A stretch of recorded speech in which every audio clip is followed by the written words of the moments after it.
روزانہ واقعات سننے کے لیے اس چینل کو سبسکرائب کریں۔ بسم اللہ الرحمن الرحیم۔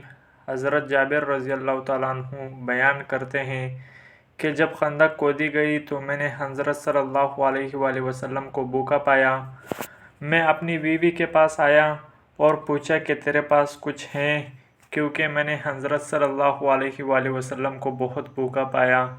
اس نے ایک تیلا نکالا جس میں ایک سیاہ جو اور ہمارے پاس ایک بکری کا بچہ پلا ہوا تھا۔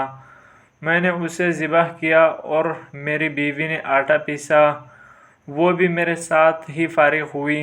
میں نے اس کا گوشت کاٹ کر ہانڈی میں ڈالا۔ اس کے بعد میں حضرت صلی اللہ علیہ وآلہ وسلم کے پاس لوٹا۔ بیوی نے کہا کہ حضرت صلی اللہ علیہ وآلہ وسلم اور آپ کے صحابہ کرام کے سامنے مجھے رسوا نہ کرنا، یعنی زیادہ آدمیوں کی دعوت نہ کر دینا۔ جب میں آپ صلی اللہ علیہ وآلہ وسلم کے پاس آیا تو چپکے سے عرض کیا، یا رسول اللہ، ہم نے ایک بکری کا بچہ ذبح کیا ہے اور ایک سیاہ جو کا آٹا ہمارے پاس تھا وہ تیار کیا ہے۔ تو آپ صلی اللہ علیہ وآلہ وسلم چند لوگوں کے ساتھ تشریف لے چلے۔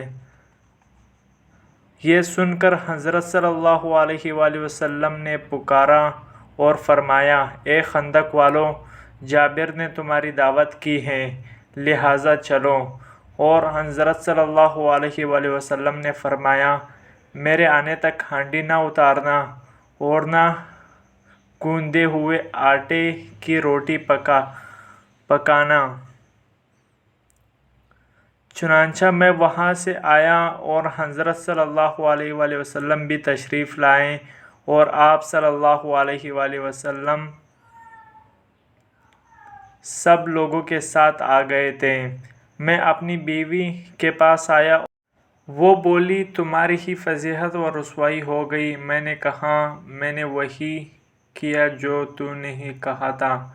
بالآخر اس نے گوندا ہوا آٹا نکالا۔ آپ صلی اللہ علیہ وآلہ وسلم نے اس میں لعاب دن ملا دیا اور برکت کی دعا کی، پھر ہانڈی میں لعاب دن ملایا۔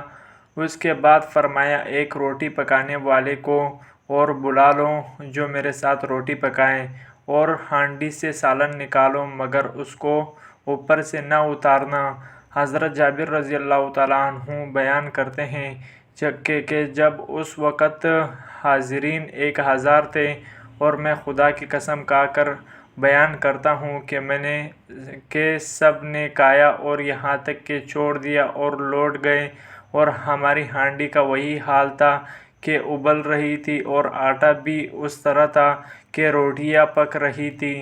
سبحان اللہ۔ دوستو، اگر آپ کو ویڈیو اچھی لگی تو چینل کو سبسکرائب کریں، ویڈیو کو شیئر کریں۔